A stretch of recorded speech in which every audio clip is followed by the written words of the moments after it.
प्रश्न पूछा। तब श्री सूत जी महाराज भगवान श्री सुखदेव जी को ध्यान कर रहे हैं। अच्छा, ये श्री सुखदेव जी कौन है? बोले गोलोक में एक बार भगवान शिव और पार्वती दोनों बैठे थे। इतने में भगवान शिव और पार्वती बहुत प्रेम से भगवान के भजन में मग्न थे। और तब तक भगवान शिव देख रहे हैं कि राधा रानी का जो धाम है गोलोक धाम, वहां पर एक तोता राधा रानी के कंधे पर आकर के बैठ रहा है। राधा रानी कहती लाला लो जाए। तोता बोले नाय मैया, मैं धरती पे ना जाऊंगा। भगवान की माया इतनी प्रभावती है, इतनी बलवती है कि जैसे मैं धरती पर जाऊंगा तैसे वह माया मुझे प्रभावित कर देगी। मां ने कहा बेटा एक बार धरती पर जाओ और तुम्हारे अलावा भगवान के चरित्र का। तब वह तोता बहुत कहने सुनने पर तैयार हुआ और एक सुगा और सुगी के संजोग से एक सुगी के द्वारा अंडे के रूप में परिणित हो गया। और सुगी और सुगा ने उस तोते को छोड़ दिया, उस अंडे को छोड़ दिया और अंडे को छोड़ करके कहीं चले गए। बहुत दिनों के बाद उसी रास्ते से नारद जी जा रहे थे। नारद जी ने देखा कि महाराज एक अंडा वे अंडा पड़ा हुआ है। तो उनके मन में विचार आया कि क्यों ना इस अंडे को, इसके अंदर जो जीव है उस जीव का प्रादुर्भूत किया जाए और जिससे संसार में एक अच्छे महात्मा का प्रकाट्य हो, जिससे पूरा विश्व ज्ञान भाव से परिपूर्ण हो जाए। बोले सच्चिदानंद भगवान की जय। और ऐसा विचार करके भगवान शंकर नारद जी के यहाँ गए। भगवान नारद शंकर जी के यहाँ गए और जाकर के देखा शिव जी बहुत प्रेम से बैठे हैं, पार्वती जी उनका सेवा कर रही हैं और हाथ में अक्षत फूल बेलपत्र लेकर के शिव जी का पूजन कर रहे हैं। इतने में नारद जी को देखा तो देखा हमारे गुरु जी आए हैं। गुरु कौन होता है? बोले गुरुर् ब्रह्मा गुरुर्विष्णु गुरुर्देवो महेश्वर गुरुर् साक्षात परब्रह्म तस्मै श्री गुरुवे नमः। गुरु ब्रह्मा विष्णु और शिव के भी द्वारा पूजित है। ऐसा नहीं है कि गुरु को केवल मनुष्य पूजता है। गुरु एक ऐसा है कि जिसे भगवान भी पूजते हैं। बोली सच्चिदानंद भगवान की जय। और सबसे बड़ी बात है गुरु की विशेषता कि अगर ईश्वर नाराज हो जाए तो गुरु मना लेगा, लेकिन अगर गुरु नाराज हो जाए तो ईश्वर उन्हें नहीं मना सकता। कबीरा हरि के रूठते गुरु के शरण में जाए और कह कबीर गुरु रूठते तो हरि नहीं होत सहाय। अगर गुरु रूठ गए तो हरि सहायता नहीं करते। तो इस नाते पार्वती जी ने तुरंत आसन दिया, अर्घ दिया, पांव धोया, आसन पर बिठाया और इसके बाद पूछने लगे बाबा कैसे आना हुआ? तो नारद जी कहते हैं कि अब किसी के घर आने जाने का मेरा मन नहीं करता। क्यों? सुर नर मुनि सब की यह रीति और स्वार्थ लाग करहि सब प्रीति। आज रिश्ते नहीं रह गए, आज व्यापार हो गया है।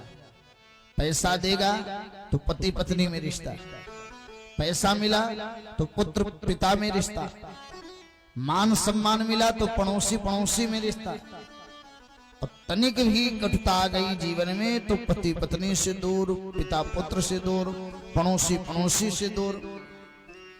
फिर महाराज एक ऐसा गांठ पड़ जाता है कि वह चाहे कितना भी मरहम लगा दो, कितना भी जाकर के औषधि दे दो, लेकिन वो जो मरहम है वह प्रभावी नहीं होता और उस दुख को दूर नहीं कर पाता। बोले सच्चिदानंद भगवान की। माता जी ने कहा आप क्यों नहीं किसी के घर जाते? बोले सब स्वार्थी हैं। पार्वती जी ने मुस्कुरा करके कहा हमारे भोले बाबा नहीं है। नारद जी ने कहा कि माता जी बात यह है कि अगर हम कह दें कि आपके भोले बाबा की ही बात कर रहे हैं पार्वती जी ने कहा हमारे भोले बाबा ऐसे कैसे हो गए? अरे जल चढ़ाओ तो खुश, फल चढ़ाओ तो खुश, घंटा चुरा करके भाग जाओ तो खुश, खुद चढ़ जाओ तो खुश, एक लोटा जल लेकर के जाओ तो भी उतने प्रसन्न, बेलपत्र चढ़ा दो तो भी उतने प्रसन्न। और हमारे भोले बाबा के कैसे भगवान हैं जिन्हें ना नैवेद्य चाहिए, न पंचमेवा चाहिए, न मोहन भोग चाहिए, न 56 प्रकार का व्यंजन चाहिए। उन्हें तो केवल एक बार प्यार से, भाव से इतने कह दो हर हर महादेव, इतने में रिझ जाते हैं। तो ऐसे भगवान भोलेनाथ ये कपटी कैसे हो गए, स्वार्थी? वो क्या दिया गया था? हम बोले हमारे कान में जो मंत्र दिया गया था मैंने अपने पतिदेव को बताया, और पतिदेव के कान में जो मंत्र दिया गया था उन्होंने मुझे बताया।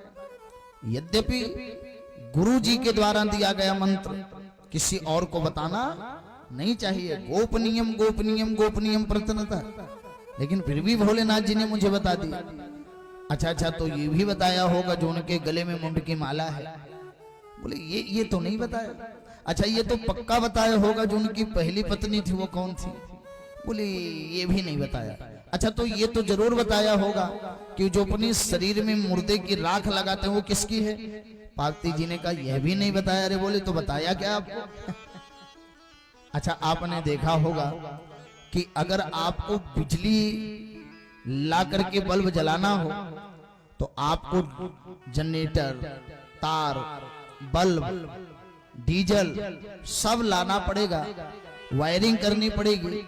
2 घंटा 4 घंटा परिश्रम करोगे तब जाकर के बल्ब जलेगा। लेकिन अगर अंधेरा करना हो तो 1 मिनट के अंदर अंधेरा हो जाएगा।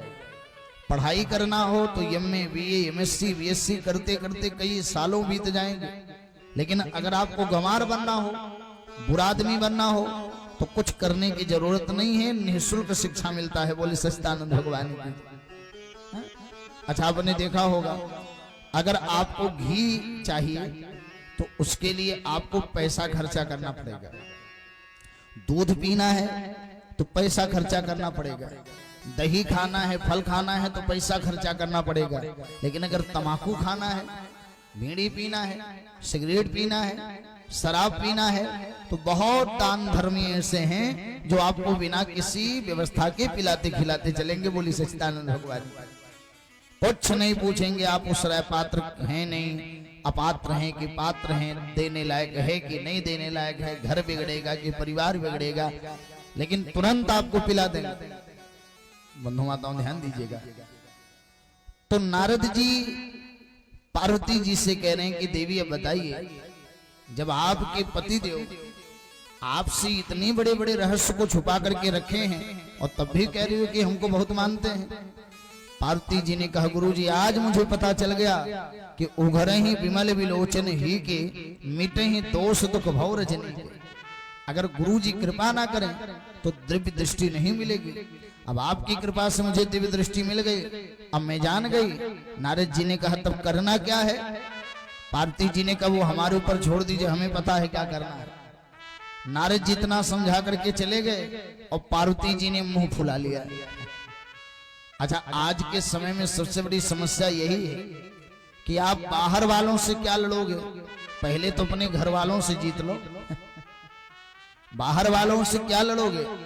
सबसे ज्यादा तो आप अपने में ही उलझे हुए हो। बोले सच्चिदानंद भगवान की जय। बहू को मनाओ तो बेटा नाराज, बेटा को मनाओ तो बहू नाराज, बहू को मनाओ, बेटे को मनाओ तो नाती नाराज, इन सबको मनाओ तो छोटा वाला नाराज, उनको मनाओ तो बिटिया नाराज है। आजकल अपने ही परिवार में सबसे ज्यादा समस्या है कि आप नहीं मना सकते। अब पार्वती जी शिव जी से बार बार कह रही हैं कि भोलेनाथ आप बहुत बड़े कपटी निकले। शंकर जी ने कहा क्या कपटी? बोले आपकी पहली पत्नी कौन थी नहीं बताया, किसके मुंड की माला पहनते नहीं बताया, और आप किसकी राख गले में शरीर में लगाते हो नहीं बताया। शंकर जी ने हंस करके कहा रे पगली वो तू ही है। जितनी बार तुम्हारा हमारा साथ छूटा तो कभी तुम्हें माला बना करके पहन लिया, कभी तुम्हारे शरीर को राख बना करके लपेट लिया, और कभी तुम्हारा दूसरा जन्म धारण करवा करके तुमसे विवाह कर लिया। पार्वती जी ने कहा तब तो आप महाकपटी निकले। शंकर जी ने कहा अब क्या गलती कर दी? बोले ऐसी कौन सी औषधि आप पीते हो, खाते हो, जिससे आप हमेशा स्वस्थ रहते हो, और हमें वो औषधि क्यों नहीं देते जिससे हम मर जाते हैं? शंकर जी ने कहा, देवी वो औषधि बड़ी सस्ती है, लेकिन आजकल सस्ते चीज पर लोग भरोसा नहीं करते। बोलो हाँ जी कि ना जी? जो सब्जी मार्केट में 100 रुपया किलो है, उसको लाने के बाद लोग कहेंगे अरे बड़े अच्छे से बताना, ये इतना महंगा है। वही सब्जी जब सस्ती हो जाती है तो लोग कहते हैं अरे यार रोज रोज यही बनाते हो, अच्छा नहीं लगता। बोले सच्चिदानंद भगवान की। तो ऐसे ही आप सभी जानते हैं हमारे आपके समाज में कथा बहुत सस्ती है, कुछ करना नहीं है, आकर के बैठ जाना है, टेंट लगा मिला है, पांडाल लगा है, कथावाचक भी फ्री में मिले, मन कहे तो चढ़ाओ, ना तो मन कहे तो न चढ़ाओ, लेकिन कम से कम बैठ करके कथा तो सुन सकते हो। लेकिन अब समस्या ऐसी आ गई है, सुन लेते हैं, अब पूरा वजिया यहीं घर ही तक आता है। बोले सच्चिदानंद भगवान की। जाना नहीं चाहते तो आचार्य श्री संत